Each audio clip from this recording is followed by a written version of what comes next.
Terraria is one of those games where you can easily miss out on a lot of hidden mechanics. Terraria looks like a simple game about digging, fighting and exploring, but there's so much more to it.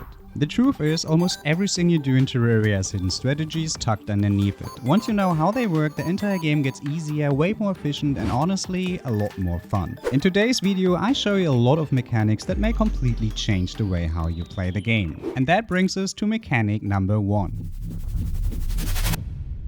One of the first things we want to do in the early game is caving and exploring. And for this, we have a nifty little trick at our hand, the housing tool.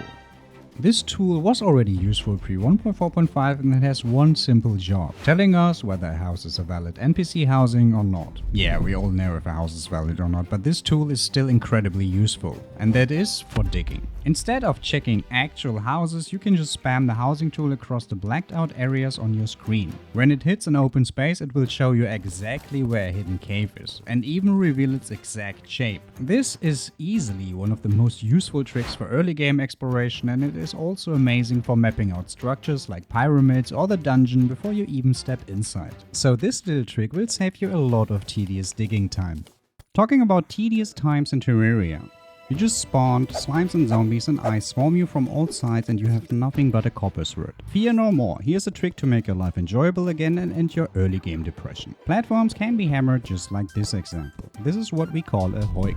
However, this can be used to defeat mobs before them even have a chance touching us. The first to know, by hammering platforms like this, you can simply walk through the solid blocks behind it like they don't even exist. But there's a lot more to it. You can also shoot projectiles through these blocks now and swing your sword to hit mobs without getting hit. I always like to build these little walls at the sides of my base or even use them as a mob farm. For this example, I jumped onto my newest main and forever world to show how it's done. Oh, don't mind the sky. Anyway, you see, I simply built a wall of blocks and added hammered platforms. Mobs will now carelessly walk into the lava and gladly drop their loot for me. This can be used in a lot of different ways, and trust me, once you play hardcore and skyblock, this might be one of the things you want to use there.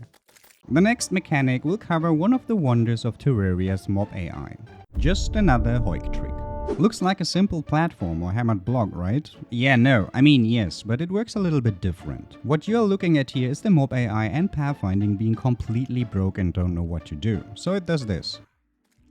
So how does this work? This is an easy and quick one. Essentially, this is another hoik mechanic where we start to place a single solid block. Hammer it so the upper corner points in the opposite direction of you. Then replace the hammered solid block with a platform and you have a 1-block defense. The platform somehow still saves the block state of the hoik, but however the platforms make enemies think they can walk through, just like a normal platform. However, they can't and their pathfinding completely breaks. This will cause them to be bounced back over and over again. This works with every single block and platform, and you have to place and hammer the full block first in order to make this work. Why? Because this is one of the wonders of Terraria's coding. With this out of the way, let's move on to the next strategy, the Ankh Shield. You might ask, the Ankh Shield is not much of a strategy but the simple accessory. Yes, but there's more to it. Much more. The Ankh Shield grants immunity to 12 different debuffs, such as poison, silence, confuse, bleeding and a couple of other debuffs. That's pretty cool, but it's always a bit of a struggle to replace almost essential accessories with it, you might think. But there's more to it. We can use the Ankh Shield as some sort of immunity potion even with a hotkey without the need to use it as accessory. So when you're hit by a debuff, simply equip the Ankh Shield and that debuff is gone for good. And it's getting even better. With the quick swap of gear, we can change our loadout with a single hotkey. The first loadout is the main loadout and the second is the Ankh Shield. Bleeding, click the hotkey. Poison, click the button. Confuse, click the... you get the point. Just like this here, I'm poisoned and bleeding here. I click the hotkey for loadout 2 and swap back to my main loadout real quick to remove these debuffs. So you basically click loadout 2 and 1 really fast and you have turned this whole thing into a potion of infinite usage. And some might already ask, is this working with every item that removes debuffs if you don't have the Ankh Shield? Yes, every accessory that grants immunity to certain debuffs can be used like this, even multiple at once. That's pretty good, isn't it? And you know what's also good? The recoil potion. That is because the recoil potion has a much shorter casting time compared to any other item that will teleport you back home. The magic mirror, cell and shell phone have, especially when in danger, a fairly long cast time before they actually kick in. This is where recoil potions come into play, as they port you back almost in an instant. Look at this. 3, 2, 1, fight. This is especially useful in hardcore when you see death right in front of you. Just put the recoil potions in your hotbar, and every time you are in danger that might end your hardcore run, click the hotkey and you're safely back home in an instant, without the tedious cast time of the magic mirror and similar items. That's pretty good. But sometimes it isn't the mob suffering from pathfinding issues, but us. There can be a lot of enemies in our way, just like lava or spikes. All you need to tackle this problem with style is a grappling hook and any double jump item to completely reset your airtime. This trick requires a little bit of practice, as you need to jump right at the moment your grappling hook touches the ground. If you time it correctly, you can reset your jump indefinitely, which can be useful in many different situations, especially early on. You can even reset the flight time of wings to get infinite flight, or if you spot danger on the ground, you can simply avoid landing by using the grappling hook quickly, as shown in this example. Every time you nail the timing, your jump and flight time will reset 100%. And while the next trick is a little bit unrelated to jump and flight time, look at this here.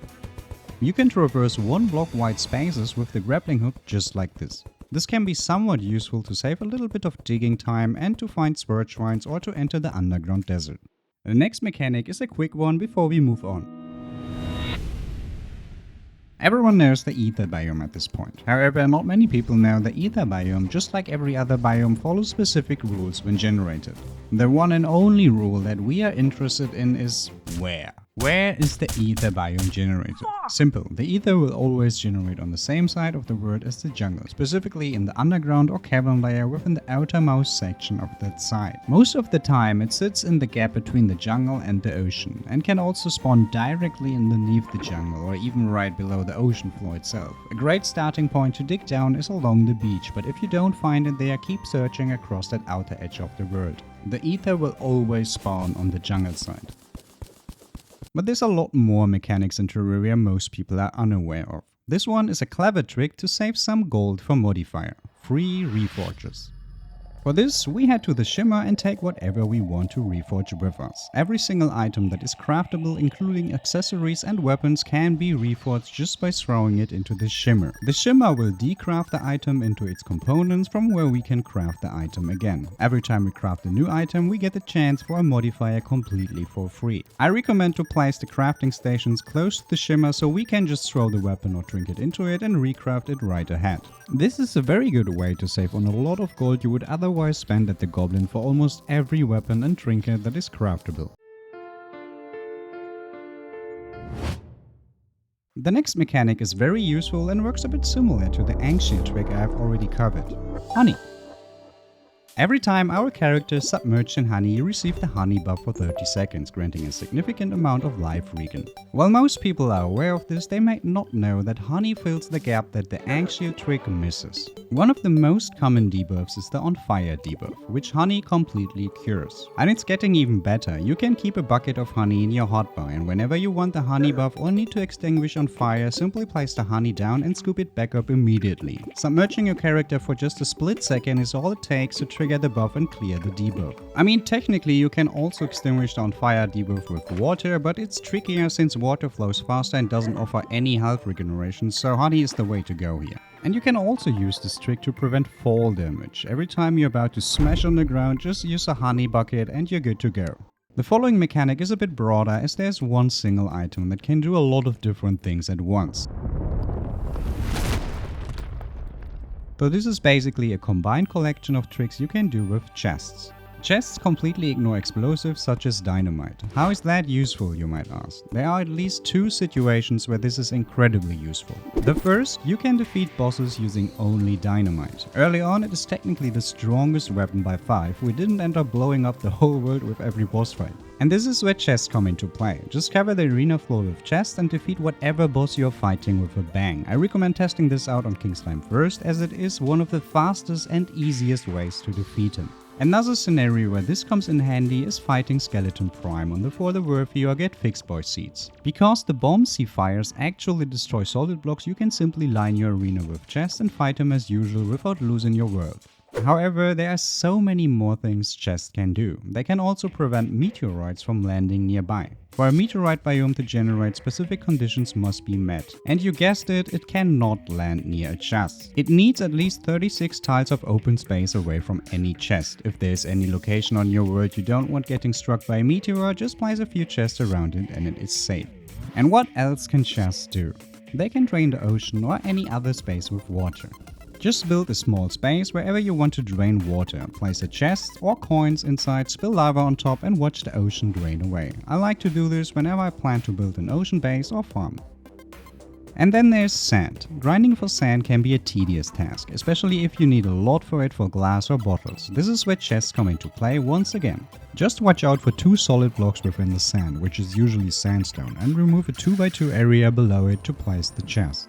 As the sand falls, it hits the top of the chest, has no idea what to do and instantly breaks into collectible items for you to scoop up, saving you a ton of tedious mining time. The next trick is razor simple but highly effective. When you're digging sand and searching for chests, there's a lot of traps in our way. Especially early, before we have access to the mechanic, we can't see them as we don't have any tools for that. Well, actually we have tools for that. All you need is to find one single trap, remove the pressure plate and put the pressure plate in your hotbar. As long as the pressure plate is selected, it will show you wires of traps regardless of having tools like branches or wire cutter. This is especially useful for hardcore or secret seeds featuring a high amount of traps, but even on normal worlds and difficulties this can be useful before we have any access to the mechanic. So every time you stumble upon your first trap in the world, just keep the pressure plate in your hotbar. And now, where you know how to see wires early, you can place a statue connected to a trap wire even before your first boss and the mechanic to farm certain items just like the unicorn mount. Technically you could also do this without pressure plate in your hotbar, but it's much more comfortable to see the wires. And make sure to make the area safe first. The next mechanic is probably fairly useless, but a lot of fun. And who knows, maybe you find a way to make this actually useful. If so, let me know in the comments, and if not, leave a comment anyway. The way this works is simple. The slimy saddle is able to bounce off enemies and critters, basically everything that is not a town NPC. Now you can collect a bunch of worms, bunnies, ducks, whatever and release them right underneath your slime mount. You will bounce off and create infinite flight time, even in early game before you have any good wings. That is, if you somehow find a way to farm a massive amount of critters to do so. So if you find a way to farm critters in a comfortable way where you get a lot of them, let me know in the comments, I'm really interested. And let me also know if you enjoy videos like this and if I missed out on something. If you want to see some of this in action, watch my latest playthrough where I beat the game completely without weapons. And you all know the drill, make sure to like and subscribe, it really helps out. This has been Wether's Box and I see you in the next one.